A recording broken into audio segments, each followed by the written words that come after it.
Hi అండి. Last video continuation చూసేయండి. కొంచెం కరివేపాకు, కందదుంపలన్నీ కూడా ఒకసారి వేసేసుకొని, కొంచెం పసుపు వేసి బాగా కలిపి ప్లేట్ పెట్టేసుకోండి. ఇక్కడ నేను ఆ క్లిప్ మిస్ అయిపోయింది. తర్వాత ఓపెన్ చేసి బాగా మగ్గాక ఫిషెస్ అన్నీ కూడా వేసేసుకొని, కొంచెం సాల్ట్ మీ టేస్ట్‌కి తగ్గట్టు కారం కూడా వేసుకోండి. అలాగే కొంచెం వాటర్ ఏసుకొని బాగా మిక్స్ చేసి ఒకసారి మెదుపుకోండి. గరిటెతో అయితే చేపలనేవి విడిపోతాయి. నార్మల్‌గా మిక్స్ చేసేసుకొని క్యాప్ పెట్టేయండి.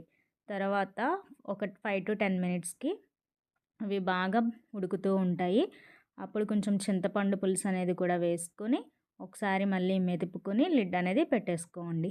ఫైనల్‌గా కొంచెం కొత్తిమీరతో గార్నిష్ చేసుకొని 2-3 మినిట్స్ ఉండి స్టవ్ ఆఫ్ చేసేసి సర్వ్ చేసుకోండి. ఇంతేనండి, ఎంతో టేస్టీ అయిన గరిసెల కర్రీ ప్రిపేర్ అయిపోయింది. లైక్ చేయండి.